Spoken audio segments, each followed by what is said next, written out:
সরকারের তরফ থেকে আবারও একটি নতুন আপডেট উঠে এলো যারা কলেজে ভর্তি হচ্ছেন এই বছরে তাদের জন্য। তো কলেজে যে ভর্তি সেই সময়সীমা কিন্তু বাইরে দেওয়া হলো রাজ্য সরকারের তরফ থেকে। কবে লাস্ট ডেট করা হলো তার বিস্তারিত আপডেট আপনাদের সাথে শেয়ার করতে চলেছে আজকের এই ভিডিওতে।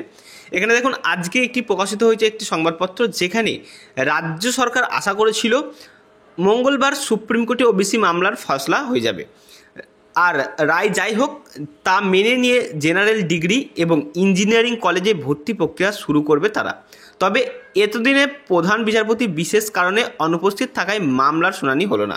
অতএব যে রায়টি মঙ্গলবারে হওয়ার কথা ছিল ওবিসি মামলার, সেই রায়টা কোনো একটি কারণে বিচারপতি অনুপস্থিত থাকার কারণে এই রায়ের নিষ্পত্তি কিন্তু হয়নি। তাই আপনাদের জন্য যে সুখবর বা অনেকের ক্ষেত্রে অস্বস্তির খবর, কারণ দীর্ঘদিন ধরে এই পোর্টালে কিন্তু কাজ হলেও যেটা কাজের কাজ সেটা কিছুই হচ্ছে না, যে আপনাদের যে অ্যাডমিশন প্রক্রিয়া সেটা কিন্তু শুরু হচ্ছে না। তো অনুপস্থিত থাকার কারণে ফলে মামলার নিষ্পত্তি হওয়ার আশায় পূরণ হলো না। কলেজের ভর্তির কেন্দ্রীয় পোর্টালের আবেদনের সময়সীমা আরও 10 দিন বাইরে দিল উচ্চ শিক্ষা দপ্তর।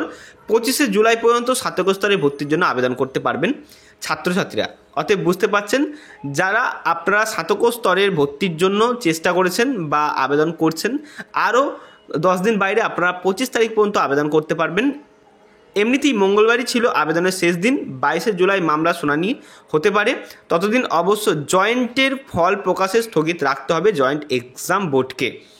এই দিন সন্ধ্যায় পর্যন্ত 3,48,294 জন ছাত্রছাত্রী এই পোর্টালে আবেদন করেছেন। মোট আবেদনের সংখ্যা এখানে দেখতে পাচ্ছেন। তো যাই হোক, আপনাদের এটাই হচ্ছে মূল বক্তব্য, যে আবেদনের যারা কলেজে ভর্তি হচ্ছেন বা কলেজে ভর্তি হওয়ার জন্য আবেদন করেছেন, এখনই এই মুহূর্তেই আপনাদের কোনো মেরিট লিস্ট প্রকাশিত হচ্ছে না বা আপনাদের র্যাঙ্ক কার্ড প্রকাশিত হচ্ছে না। আপনাদের আরও কিছুদিন অপেক্ষা করতে হবে, যেহেতু আবেদনের প্রক্রিয়ার যে সময়সীমা সেটা আরও বাড়িয়ে 25 তারিখ পর্যন্ত করা হয়েছে। তাই আপনাদের একটু ওয়েট করতে হবে।